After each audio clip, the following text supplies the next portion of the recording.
National eligibility cum entrance test, సింపుల్గా neat. ఈ year ఈ ఎగ్జామ్ దేశవ్యాప్తంగా సృష్టించిన అలజడి అంతా ఇంత కాదు. ఆఖరికి పంచాయతీ సుప్రీంకోర్టు వరకు చేరింది. సుప్రీంకోర్టు కూడా ఓ సంచలన నిర్ణయం తీసుకుంది. ఇంతకీ వివాదం ఏంటి?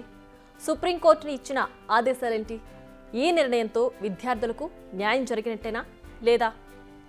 తెలుగు స్టేట్స్లోనే కాదు, నేషనల్ వైడ్గా ఏదైనా ఎగ్జామ్స్ నిర్వహిస్తే చాలు అన్ని కాంట్రవర్సీలే. కోర్టులు, కేసులు, అధికారుల చుట్టూ తిరగడం, ఎగ్జామ్స్ క్యాన్సిల్ అవుతాయన్న భయాలు, ఓవరాల్గా తమ కెరీర్ ఏమవుతుందో అన్న భయంలో స్టూడెంట్స్. ఇలా ప్రతిదీ వివాదాస్పద అంశంగానే మారుతోంది. ఇప్పుడు ఈ లిస్టులో నీట్ కూడా చేరింది. ఇంతకీ నీట్ వివాదం ఏంటి? బ్రీఫ్గా డిస్కస్ చేద్దాం. నేషనల్ టెస్టింగ్ ఏజెన్సీ అంటే ఎన్టీఏ నీట్ని కండక్ట్ చేసింది. ఈసారి 24,06,079 మంది ఎగ్జామ్స్ రాశారు. దీనికి సంబంధించిన రిజల్ట్స్ జూన్ 4న వచ్చాయి. ఈ ఎగ్జామ్లో 720 మార్క్స్కు గాను 720 మార్క్స్ అనేక మందికి వచ్చాయి. ఓవరాల్గా చూస్తే ఏకంగా 67 మందికి ఆల్ ఇండియా ఫస్ట్ ర్యాంక్ సాధించారు. అదెలా? నీట్ అంటే చాలా టఫ్ ఎగ్జామ్. అలాంటి ఎగ్జామ్లో ఇంతమంది ఎలా టాప్ చేశారు? ఇదే డౌట్ అభ్యర్థులకి వచ్చింది.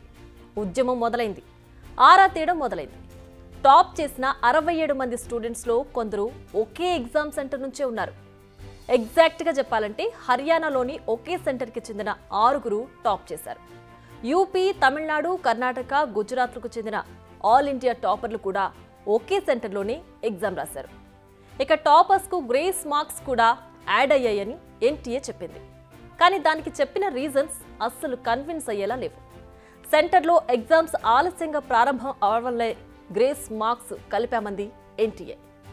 లేటుగా స్టార్ట్ అయితే ఎగ్జామ్ టైంను ఎక్స్టెండ్ చేయాలి, కానీ మార్క్స్ను కలపడం ఏంటి? ఎందుకంటే ఒక్కో మార్క్ పిల్లల జాతకాలను మార్చేస్తుంది నీట్లో.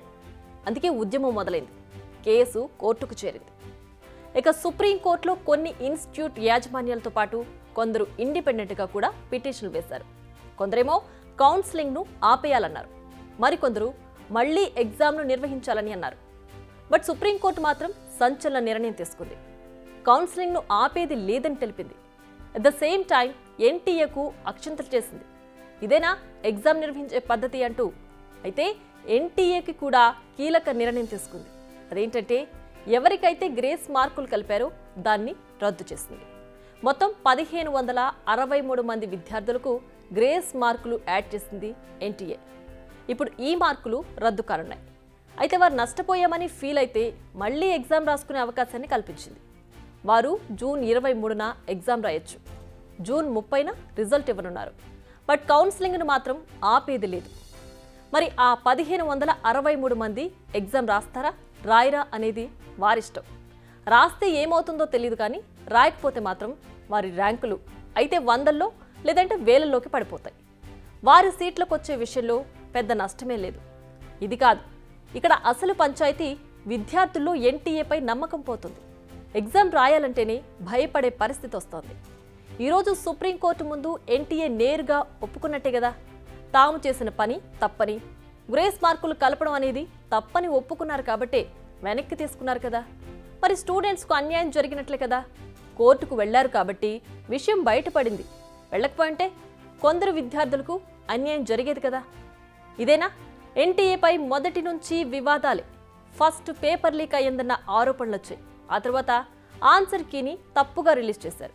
ఏకంగా 13,000 మంది స్టూడెంట్స్ ఆన్సర్ కీని ఛాలెంజ్ చేశారు.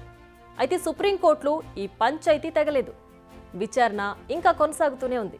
బట్ అప్పటి వరకు కౌన్సిలింగ్ను మాత్రం ఆపేది లేదని తెలిపింది ఉన్నత న్యాయస్థానం. అంటే ఎన్టీఏ మేడపై ఇంకా కత్తి వేలాడుతూనే ఉంది. నిజానికి అలా ఉండాలి. అప్పుడే విద్యార్థుల భవిష్యత్తులో ఆడుకోవడానికి జంకుతారు. ఒళ్ళు దగ్గర పెట్టుకుని పనిచేస్తారు. బిగ్ టీవీ అవుట్లుక్ కథనాలు నచ్చితే వెంటనే బిగ్ టీవీ ఛానల్ ను సబ్స్క్రైబ్ చేయండి.